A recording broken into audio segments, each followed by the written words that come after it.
Hey, what's going on YouTube? My name is Zach7365. You can just call me Zach. And I just got back from locals tonight, and I want to kind of go over the list I took. We did go X1, but that is due to some car issues getting there on time. So we did lose round one from just being late, but after that it was just a clean 2-0 in every matchup. And I kind of just want to go over the list. I mean, it's a little bit different than your typical Virtual World list. It has a new card from Dawn of Magesty that really kind of helps the deck out, and just kind of go over it, my thought process, my matchups, and just overall everything else. But without further ado, let's get to that deck list. Alrighty, starting off, we have 3 copies of Lulu, the best searcher in the deck.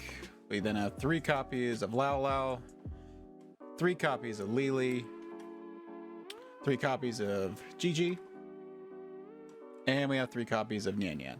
A lot of people will debate whether or not to play the Nyan Nyan, but I just felt like it was more consistent, and the 2-2 just really didn't help out. So I'd rather see the third one, just in case I banished one off of Desires. Alrighty. And that is the Virtual World package. Our supporting engines, we have 2 copies of Destiny Hero Malicious. Send this off of Beatrice. This is just a nice little tech. So a new card that we're adding to the deck that's pretty unusual is the Fossil Dyna. This was played back in like the Burning Abyss Rock BA decks back in the day. Really good. We'll go into why I played that and how it works within the deck, because you're probably wondering why. So that was the spicy tech of the night, and it honestly won me several games. Alrighty, going into our hand traps now for the deck. We decided to play 3 copies of Ash Blossom, Enjoy Spring, 3 copies of Ghost Bell and Haunted Mansion, and 2 copies of Infinite Impermanence. I'm not a big fan of Gamma, and honestly the driver is always glued to my hand, so I felt like I'd rather not have the Gammas in the deck. Didn't really miss them. There was a couple instances where I've really wished the Ghost Bells were something else, but that was usually game 1. But overall, performed pretty well. Saw a hand trap when I needed it.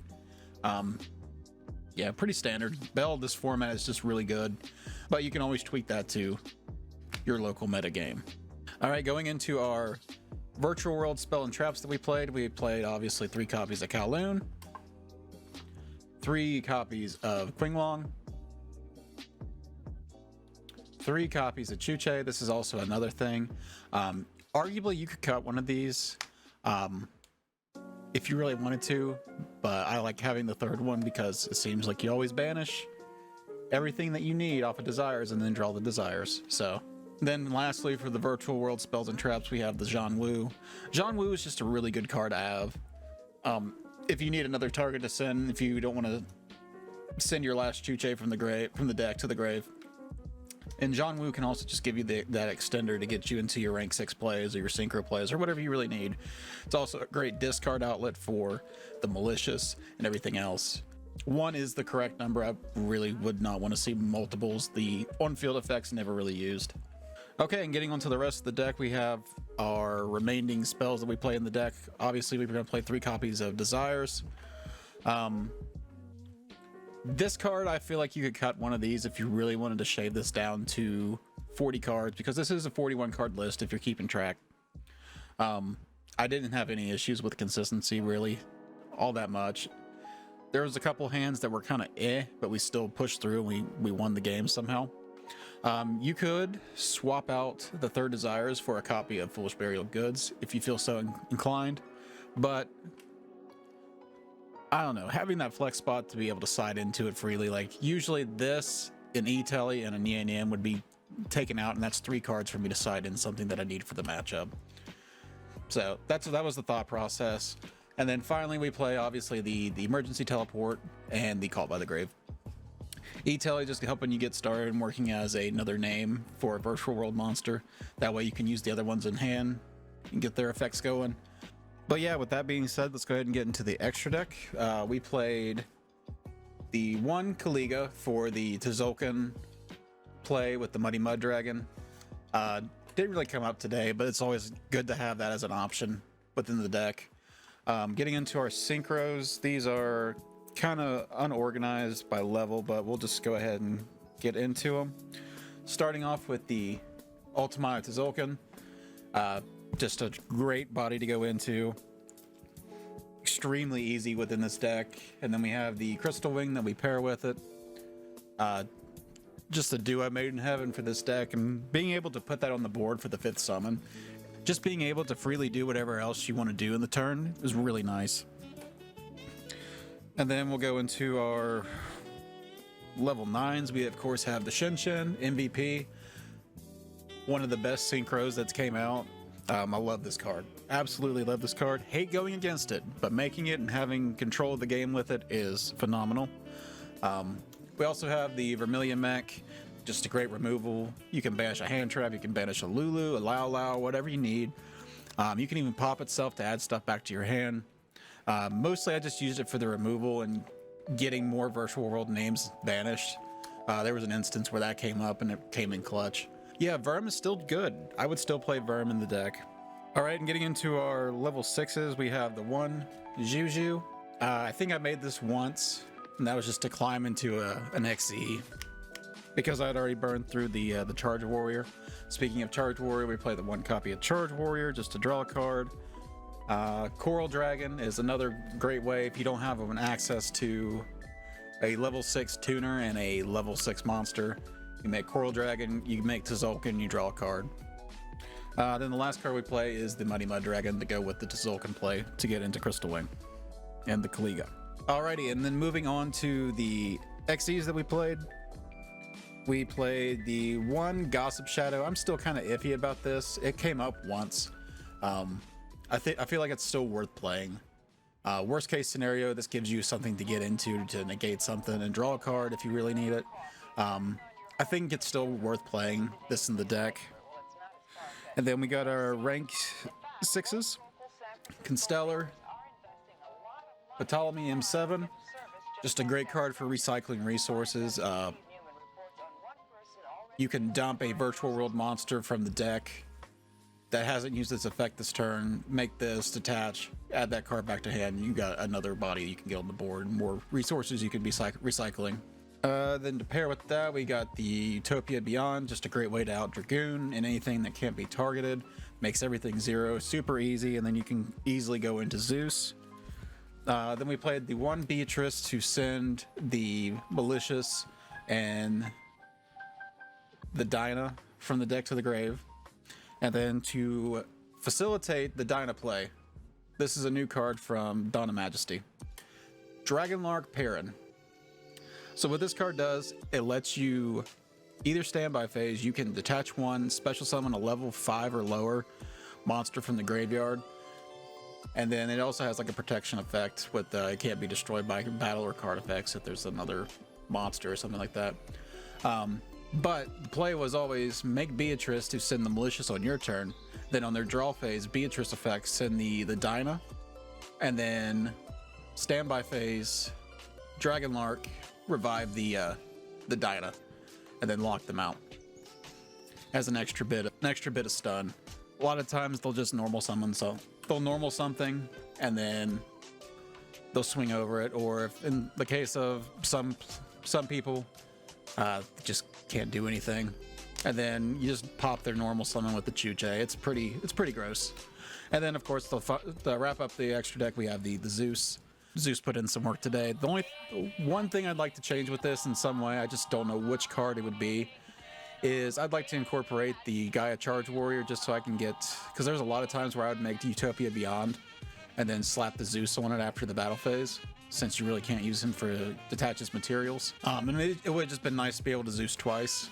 So I might tinker around with that. But I don't know if I will continue playing the deck. The deck was good, but I absolutely despise Virtual World with a burning passion. Alrighty, and getting into the side deck. The side deck's not exactly standard. Mostly it's testing and just combating my local meta. So let's go over it. We got 3 copies of Droll and Lockbird. Pretty standard, honestly. Hits Drytron's really good. Just stops decks. Really should be having the Lancias in the side, but That'll be next week when that goes in. We're also playing a single copy of Pankratops because, you know, it's at 1.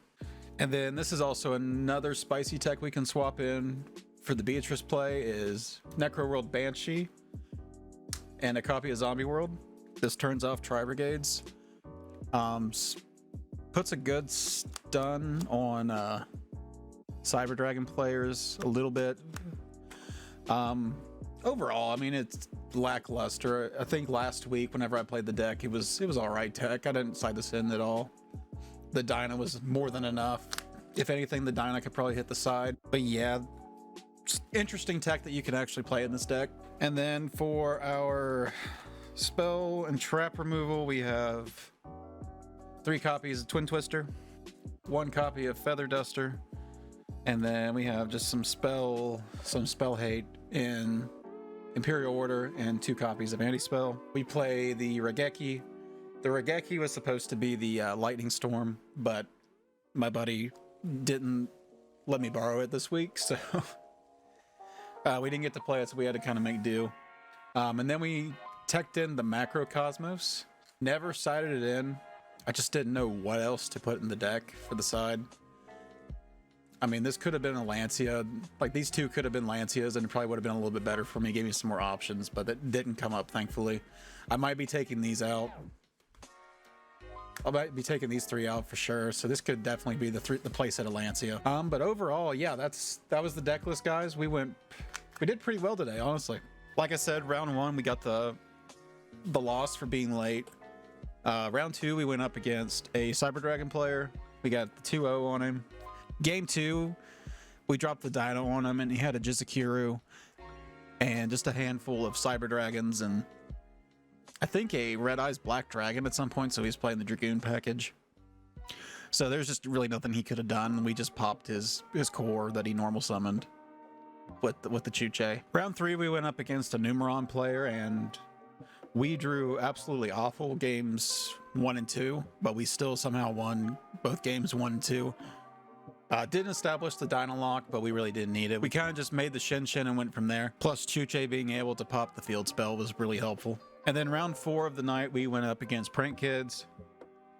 We won game 1, and then game 2, we somehow won it. I think he may have misplayed. That's why we got it. I'm not 100% sure on why we actually won that game. I was kind of surprised, but yeah, I think it was due to misplay. I think he meant to make the dog instead of the Doodle Doo. Overall, guys, I think the deck was pretty cool. Definitely want to shave it down to 40. I think the third Desires will have to come out to shave it down to 40 for me, which it wouldn't be too bad. I mean, can't draw 2 Desires if you only play 2, you know. Really like this card in the main. I saw the tech choice from Usain. He posted a video going over the new card, that new XE that came out of Dawn of Magesty, and I just had to try it today. Otherwise, I was going to play Infernobles or PK Fire. But yeah, this card, just what this deck needs is another card or another lock of some kind that it can establish. But yeah, if you guys have any questions or comments about the deck, if you liked it, if you tried it out for yourself and you did well with it, let me know down below. I did win a couple packs, and I did purchase a couple packs of Dawn of Magesty, and we ended up pulling 2 secret rares. We pulled the Ready Fusion and the Synchro Taken, or whatever it is. I'm gonna mess around with those now that I actually have access to them, see what I can do realistically. See if I can incorporate them into the Speedroid deck list before. I really do want to update that before the new list comes out, or the new set comes out that the support's in. So yeah, maybe that's something that's on the horizon. But yeah, I'm just gonna sit here and keep rambling. So if you guys enjoyed the video, like, comment, subscribe, and yeah, I will see you on the next one, and hopefully this coming Saturday we can actually do really well with PK Fire or Infernobles, because I really do not want to play Virtual World again. All right, guys, peace.